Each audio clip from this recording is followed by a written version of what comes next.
Hola, Calamares. Volvemos con un nuevo programa y en esta ocasión os voy a presentar primero a Sergio Lesco, mi compañero Calamar Mayor del Reino. Este año, acuérdate, Sergio, que es el año de Sergius y Portux. Hemos cambiado.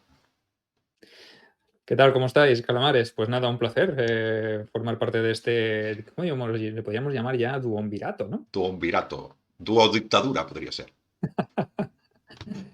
Bueno, y hoy vamos a traeros un tema muy especial, ¿no? Y vamos a hablaros de un personaje, ¿vale? De un personaje importantísimo en los tiempos finales del Imperio Romano, que podríamos llamarle, con el permiso de los que vendrían después, del único que vendría después, que para mí sí que es el último romano, podríamos Porque, decir Sergio, que, perdona, dime. antes que lo diga, es que tú a Belisario le tienes mucho cariño, ¿eh? Pero Hombre, es que sigue, sigue. como si fuera de mi familia. Belisario es como si fuera un hermano mío más, ¿no? Entonces, con todo el respeto hacia Belisario, porque todavía no había nacido, todavía no sabía nadie que iba a aparecer en escena, pues hablaremos hoy de Flavio Aecio, del que hasta ese momento sí que se le podía considerar el último romano, por lo menos el último romano del Imperio Occidental, ¿no, Ángel? Sí, sí, es el último romano del Imperio Occidental, el último hombre fuerte del Imperio, incluso, ya hablaremos más adelante, más que su emperador, ¿eh? Y que cuando él murió, Roma creo que tardó 30 años en caer, o sea que es el último y potente e importante de verdad.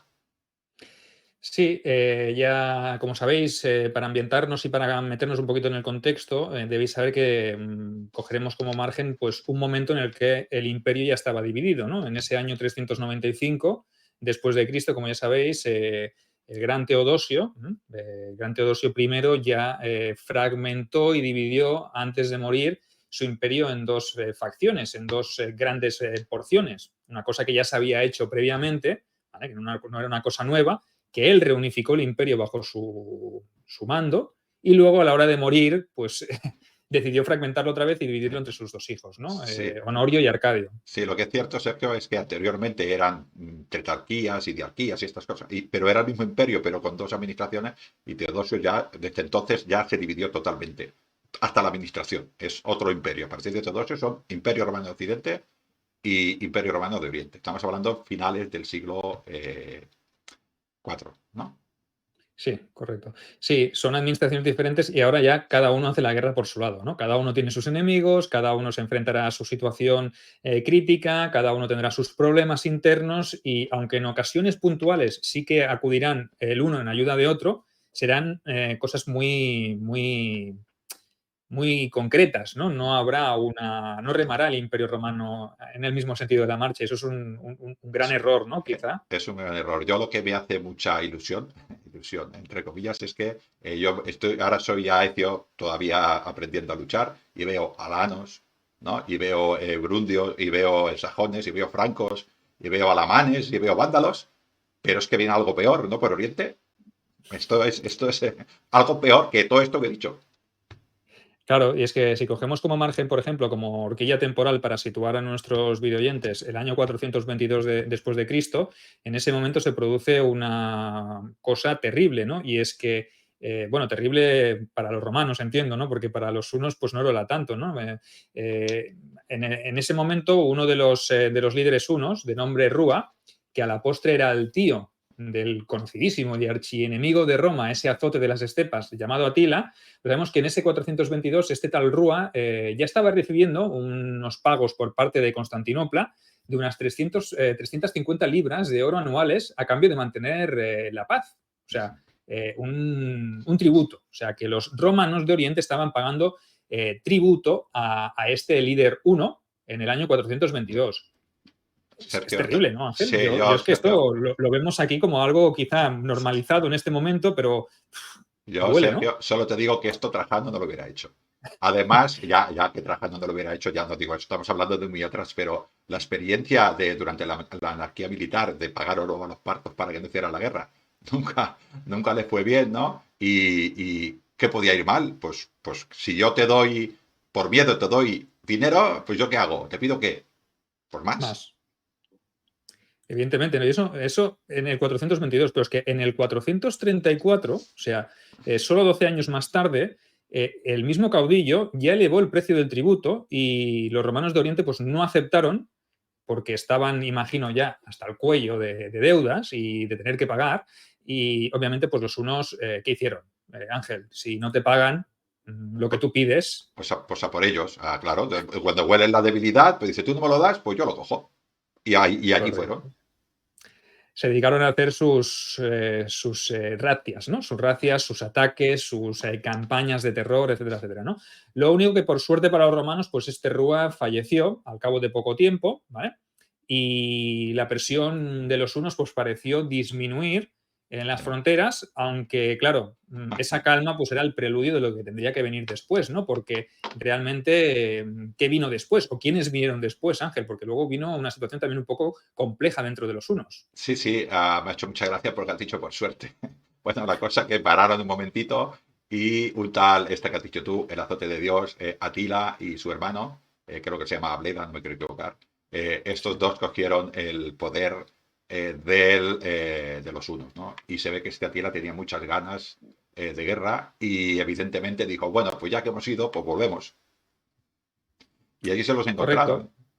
Sí, sí, sí. Y en el 440, o sea, 6 años después de que los romanos dejaran de pagar, la estructura del reino, del imperio, como lo queréis llamar, uno, ¿vale? Vuelve a estar bien conformada y se vuelven a crecer, vuelven a pedir al Imperio de Oriente que pague tributo. Y esta vez, si en el 422 eran 350 libras de oro lo que pedían al año, en esta vez ya están pidiéndole 700 libras de oro al año. Sí, eso es O la sea inflación, que... Sergio, esto es la inflación. Claro. Más los pagos atrasados, ¿no? Sí, sí, es la inflación, sí, sí, sí. Bueno, la cosa es que intentó Aníbal cobrarse. Ay, perdón, Atila. Aníbal, es que tengo miedo de toda Otro esta gente. azote. Es otro Otro azote, sí. azote, ¿no? De Roma. Sí.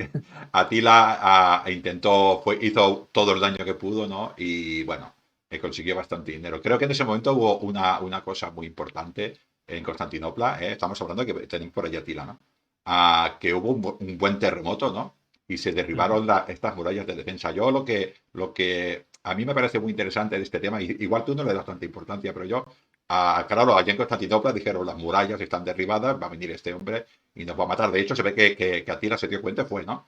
¿Y cómo logró el general de la zona? Seguramente sería el equivalente al prefecto del pretorio, tiene un nombre, pero el equivalente al prefecto del pretorio de allí de Constantinopla. ¿Cómo pudo conseguir a todos estos que después hicieron lo de la níquel, los del circo, los azules y los verdes, que hicieran ellos las murallas? Esto es como juntar Coca-Cola y Pepsi-Cola. Se pusieron a trabajar para hacerlo de las murallas.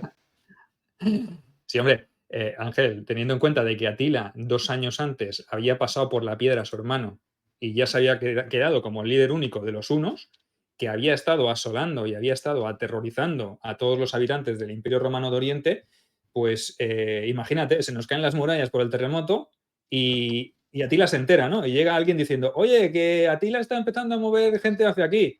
Y el prefecto, me imagino allá el prefecto de la ciudad de Constantinopla diciendo, chavales, o os ponéis a trabajar todos juntos, o aquí no queda ni el tato, no habrá ni una puta carrera más del hipódromo. Sí, yo lo que quiero decir es un poquitín para no perdernos en la traducción. Es como si en los años 60 la Rusia, la URSS de la Guerra Fría participara en algo con los Estados Unidos.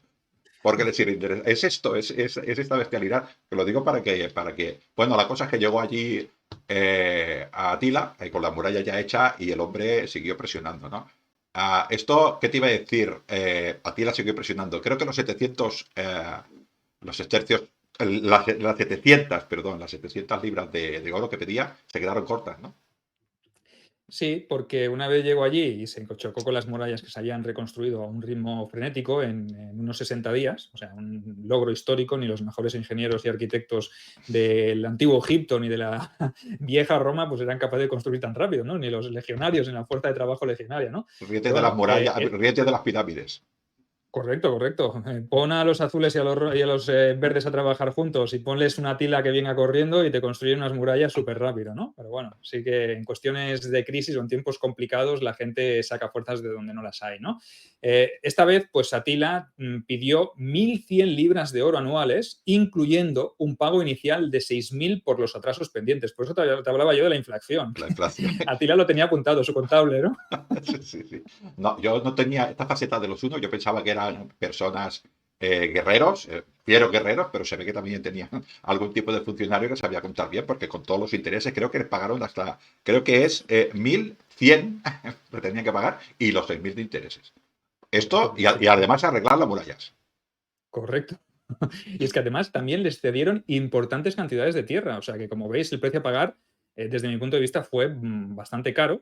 Pero pienso que incluso y así, con todos esos gastos para Constantinopla, para el Imperio Romano de Oriente en este caso, todo eso seguía siendo más barato que hacerle la guerra a los hunos, porque eran temibles. Entonces, fue un Sí, trato justo para los romanos de Oriente. parece, como mínimo, hay que reconocer que a los romanos de Oriente les salió bien por el momento. Les salió bien por el momento. Creo que queremos hablar de Aecio. Ha ido muy bien todo esto de explicar por qué está la situación en la que se encuentra, ¿no? Y tenemos a Aecio de chiquitito por allá, no muy lejos, naciendo por allá al lado, ¿no? Y es el personaje, porque si no hablamos de la época no podemos entender el personaje. Correcto, es complejo, pero era necesario hacer esta introducción. Saber que Aecio nace en un momento de relativa calma. Él nace en torno al 396 en la ciudad de Durostorum, la provincia romana de Estitia Menor, y en el seno de una familia noble. O sea, que es un chaval que nace en un entorno, podríamos decir, acomodado, que es hijo, fue hijo de un militar que llegó a ostentar el cargo de Magister Militum de las Galias, y su madre era la hija de un acaudalado senador de la zona de la Galia. O sea que, bueno, nace en un entorno bastante cómodo, ¿no? En ese año 396, justo un año después de que se divida el imperio, ¿vale? De él sabemos que también que fue entregado en esa política de alianzas y de rehenes y todo, primero a Alarico, o sea, imaginaos, le entregan a Alarico, al poderoso rey de los visigodos, y posteriormente también se le entrega en esa política de intercambio de hijos, ¿vale? A un jefe tribal uno. Entonces, pese a eso, pese a que está con los visigodos y está con los hunos, debemos decir que es educado completamente a la manera romana, ¿vale? Aunque ese tiempo que pasa con unos y con visigodos le sirven muchísimo, Sí, porque sí. él se chupa todas las tradiciones, todas las costumbres, todos los secretos de esos que algún día serán sus enemigos. Sí, esto, salvando la distancia, podría ser una especie de Arminio, ¿no? Este que sabe cómo funcionan las legiones romanas, en este caso de Augusto, y luego se aprovecha siendo enemigo de las legiones. Esto sería un poquitín igual. Él luego, cuando lucha con todos estos bárbaros desde el punto de vista romano, es lo que dices tú, sabe esos puntos, sabe esa manera de trabajar, esa manera de coordinarse, y además cosas internas, probablemente cosas de logística que nos perdemos, ¿no? Y cosas de pactos con otros líderes que a veces cuando hablamos de batalla no le damos importancia, pero saber hablar con quién y cuánto también es muy importante para las alianzas. Correcto. Y te ayuda a entender un poquito la manera de pensar de ese enemigo, ¿no? Entonces es como un Arminio, pero a la inversa. El Arminio a la romana, ¿no? En este caso, los romanos aquí podemos ver el ejemplo de Arminio, pero del favor o del lado de los romanos, porque ayudará a Ecio a entender un poco a sus enemigos y luego le vendrá muy bien. Bueno, la cuestión es que este Aecio aprendió a cabalgar de los hunos, aprendió también de ellos a disparar con arco, y estableció pues, unas relaciones, como ha dicho Ángel, muy importantes que le servirían en el futuro, ¿no? Pero volvamos a la situación del Imperio Romano de Occidente. ¿Qué sucede cuando muere el emperador Honorio? Evidentemente, pues se produce un vacío de poder y hay dos candidatos a ocupar la púrpura, en este caso un tal Juan y un tal Valentiniano, ¿vale? Sí. Esos son los dos candidatos, ¿vale? Que Que, se... otra vez guerra civil, raro, ¿no? Es curioso esto, ¿no? Pero Aecio, ¿qué hace? ¿Se equivoca o acierta? ¿A qué bando? Yo creo que, yo creo que, bueno, a lo mejor esto nuestros videoyentes no lo saben, pero Aecio se decanta por Juan, por la candidatura de Juan, y todos sabéis que acaba siendo el hombre más poderoso de la corte de Valentiniano III. Entonces, esto ya nos da una pista, ¿no? O sea que, Sí. Es curioso porque Aecio va por mercenarios, hasta a mercenarios uno, que luego lo vuelve a utilizar, por lo que dices tú, los conoce, y él es capaz de ir, voy a apoyar a mi nuevo señor, que seguramente le prometió algo a este tal Juan, y luego gana el otro. Y lo curioso es que, por algún motivo, es lo que dices tú, llegó a ser el hombre más importante, yo creo que llegó a ser más importante que el emperador, como Belisario, casi, es curioso. ¿Cómo no acabó sí, porque muerto? el propio Valentiniano se da cuenta de que no puede tener en contra a un tipo tan poderoso que es capaz de mover ejércitos de mercenarios tan grandes. Entonces, pese a que Juan es apresado y ejecutado por el propio Valentiniano, hay constancia de que el nuevo emperador negocia establece unas negociaciones con Aecio, y a cambio de no reiniciar una guerra que hubiese sido sangrienta, pues le nombra Magister Militum por las Galias, o sea, como su padre en su día, o sea, que le da una recompensa, ¿no? Sí, sí, quizás, Y Sergio, recordar dime. que el Magister Militum por la Galia era prácticamente el cargo más importante militar de la época, donde había más hombres, donde había más problemas en esa época. Estaba la parte de Panonia, bueno, la parte del Danubio, que también era importante, y luego estaba la parte de África, pero la más importante era la Galia, o sea, que era el que tenía más ejército, para que nos entendamos, de Occidente, que es importante el cargo.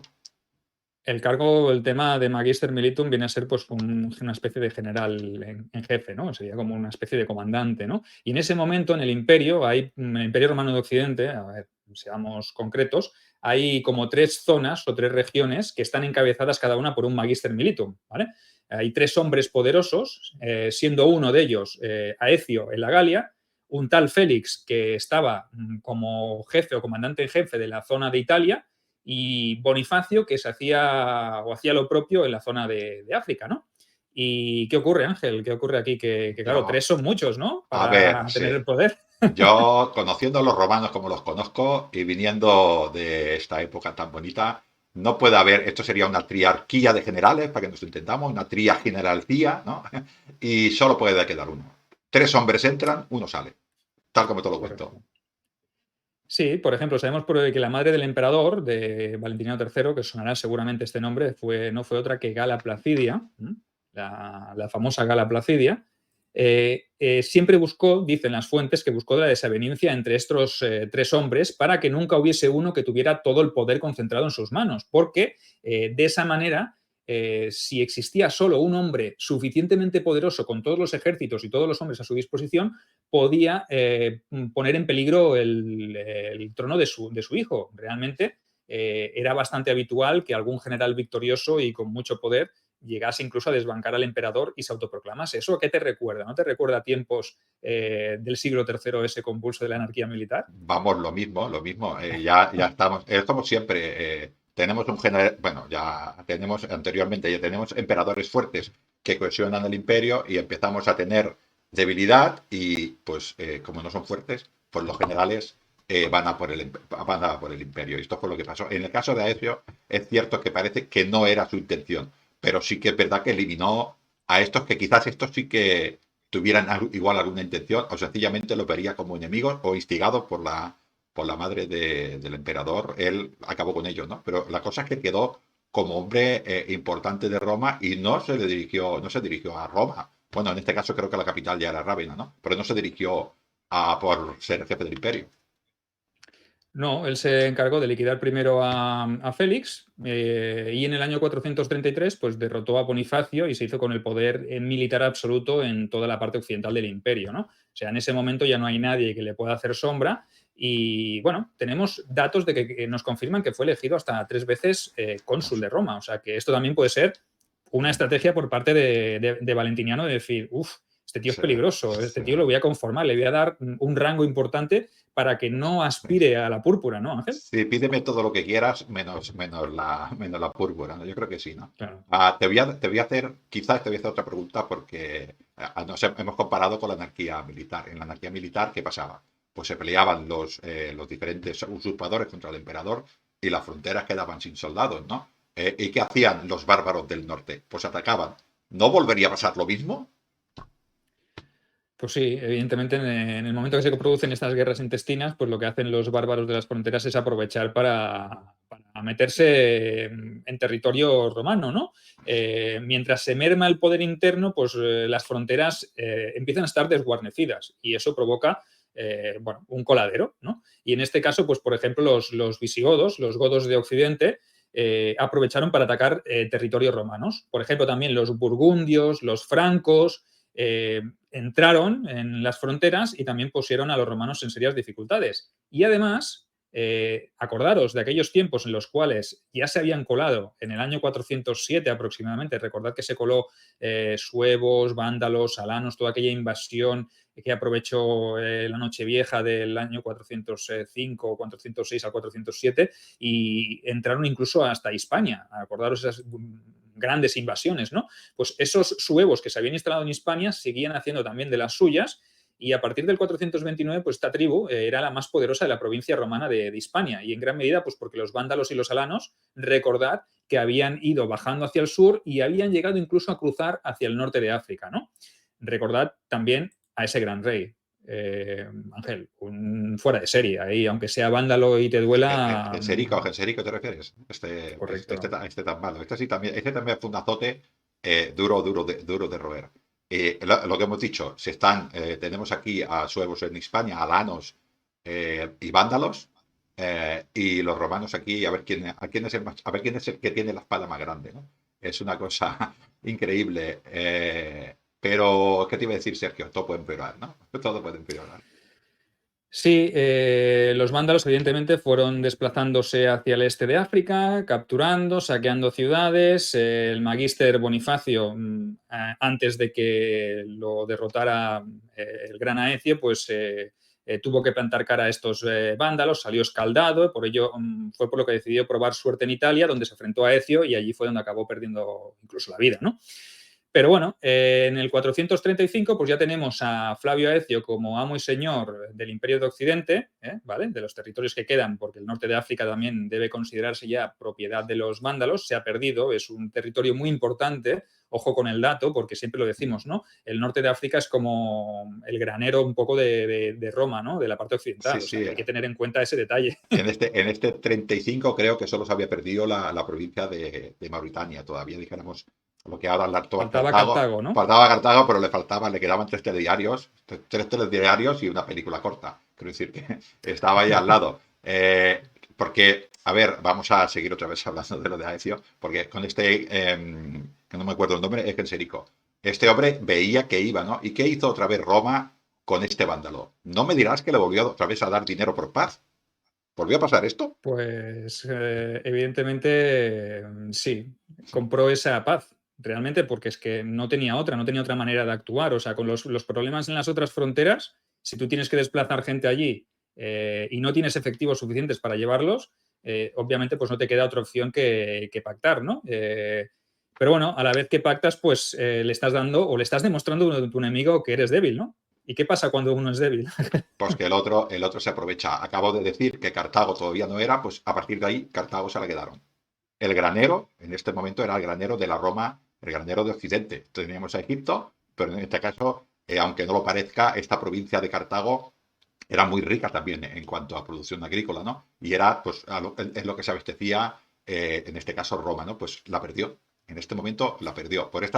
Claro, es lo que decimos, yo ahora lo digo un poco de broma, pero también ha hecho como que se encontró, quiero decir, se encontró con toda Europa levantada, con tribus vándalas, francas, sajonas, apretando por el norte y los vándalos en el sur. Tengo que ceder territorio de alguna manera, ¿no? Él supongo que dijo, pues igual si le doy la parte de Numidia, si le doy esta parte, se contenta, pero aquel hombre vio debilidad y dijo, Cartago para mí.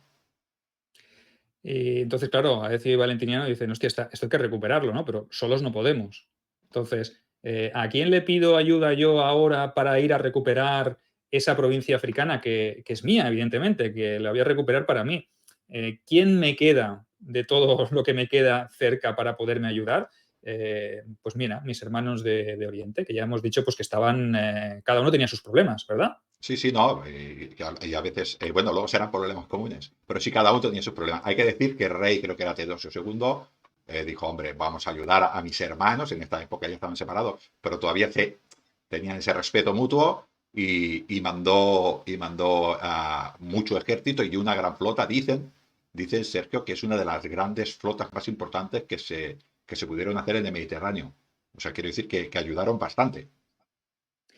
Pero claro, todo no es tan sencillo, ¿no? A veces las cosas parecen que te estás preparando una macrooperación allí y cuando tienes ya todo a punto y dices, los vándalos, el rey Genserico se van a cagar. Sí, pues pasa una cosa, Sergio. Pasa que pasó no sé qué, pero lo podríamos decir en el siguiente programa, ¿no? No sé qué Ah, pasó. pues mira, me parece muy bien. Normalmente soy yo el que corto, pero lo has visto aquí muy claro, ¿eh? Ya llevamos un buen rato de programa, evidentemente, y me parece un buen punto para dejar aquí o generar la duda, ¿no? En los videoyentes y que se espere una semanita. Tú imagínate todas las tropas del Imperio de Oriente, todas las tropas del Imperio de Occidente, o las máximas tropas posibles, un montón de barcos para cruzar de Sicilia hacia Cartago, hacia esta provincia de África, y nos vamos hasta el siguiente programa. Me parece perfecto.